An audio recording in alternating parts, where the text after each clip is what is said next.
રાજ્યમાં સસ્તા અનાજની દુકાનદારો હડતાલ પર ઉતર્યા છે ત્યારે હવે ફેર શોપ એસોસિએશનના પ્રમુખ પ્રહલાદ મોદીએ આમરણાંત ઉપવાસની ચીમકી ઉચ્ચારી છે। તેમણે કહ્યું કે સરકારના અધિકારીઓ દુકાનદારોને ધમકી આપીને ચલણ જનરેટ કરવા કહે છે।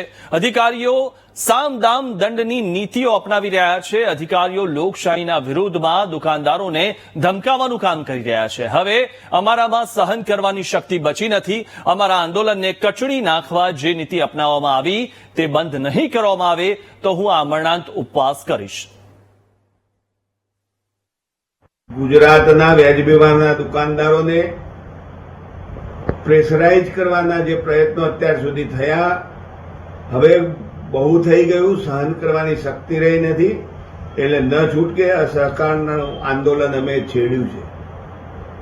મને જાણવા મળ્યું છે કે સરકારી અધિકારીઓ સત્તાનો દુરુપયોગ કરી દુકાનદારોને ધાક ધમકી આપી સામ દામ અને દંડની નીતિ અપનાવી ચલણ જનરેટ કરવા ફરજ પાડી રહ્યા છે।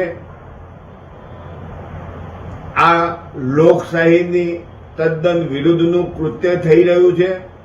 હું ગુજરાતના મુખ્યમંત્રી અને અમારા પુરવઠા મંત્રી કુંવરજીભાઈ બાવળિયાને આ તબક્કે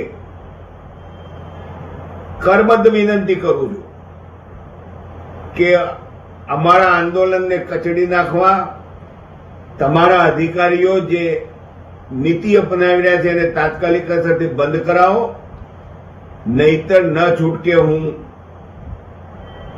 આ આમરણાંત ઉપવાસ ઉપર ઉતરવાનું વિચારી રહ્યો છું।